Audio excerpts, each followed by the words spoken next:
तो welcome to the video. इस video में मैं आपको कुछ थोड़े बहुत आपको फैक्ट्स बताना चाहता हूँ कि आप अगर कोई भी लोन के लिए अप्लाई करते हैं तो बेसिक रिक्वायरमेंट्स क्या होता है।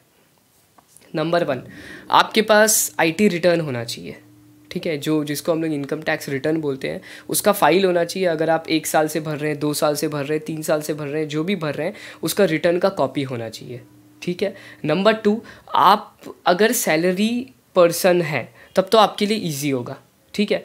अगर आप कहीं पे काम करते हैं और आपको वहाँ पे जो इनकम है वो टीडीएस कट के एज कमीशन मिल रहा है तो आपके लिए बहुत हार्ड होने वाला है, क्योंकि बैंक का जो क्राइटेरिया है वो 2 क्राइटेरिया पे डिपेंड करता है। लोन का criteria, number 1 criteria, if you are a salaried, चलो वहाँ पे तो सॉल्व होगी, like you have a job, तो वो आपसे क्या करेंगे, 6 महीने का बैंक स्टेटमेंट मांगेंगे या 1 साल का मांगेंगे, वो देखेंगे सारे ट्रांजैक्शन इज़ इक्वल और नॉट, या आपसे सैलरी स्लिप मांगेंगे वगैरह। सेकेंड, अगर आप कोई अपना पर्सनल बिजनेस ओन करते हैं कि आपके नाम पे कोई बिज़नेस है, तो वहाँ से क्या करेंगे, वो लोग बिज़नेस को गारंटर बना के आपको लोन दे देंगे। लेकिन अगर आप कमीशन के अंदर हैं तो बहुत मुश्किल आने वाला है।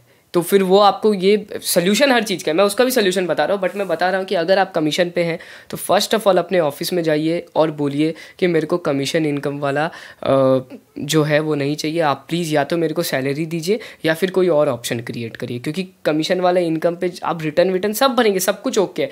आप 10 साल 20 साल बाद या 2 साल 3 साल काम करने के बाद जब आप जाएंगे लोन लेने के लिए, आपको लोन मिलने में बहुत दिक्कत होगी। ठीक है। अब ये क्वेश्चन आता है कि भैया मैं कमीशन हूँ ऑलरेडी, तो मैं क्या करूँ। आप ये कर सकते हैं कि आपके फैमिली में कोई भी है या आपके ऑफिस में कोई है या आपका कोई रिलेटिव है, अगर वो आपका लोन के अंदर पर्सनल गारंटर बनता है एज अ को एप्लीकेंट, तो आपको वो लोन मिल सकता है। अगर वो सैलरीड है या वो कोई बिजनेस ओन करता है तो उसको या तो पर्सनल गारंटर बनाना होगा या फिर आप उसको को एप्लीकेंट बना सकते हैं, तब वो होगा। ठीक है। उसके बाद होम लोन में और भी बेसिक रिक्वायरमेंट जो बैंक्स हम लोग से मांगती है, वो जैसे मांगती है स्टेटमेंट मांगती है, आपका आईटीआर मांगती है, आपसे फॉर्म 16 मांगती है, 26 एएस मांगती है।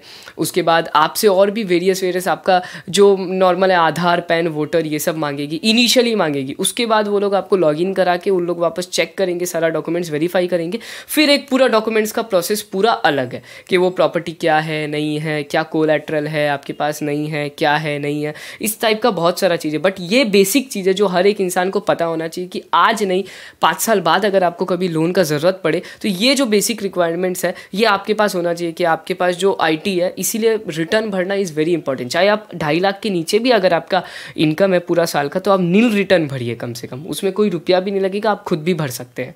ठीक है, नील रिटर्न भरिए, लेकिन प्लीज़ भरिए, क्योंकि आईटीआर भरना इज़ वेरी इंपॉर्टेंट। हमारे देश की इकोनॉमी को वहाँ पे पता चलता है कि यार कितने लोग कितने इनकम के ब्रैकेट में हैं।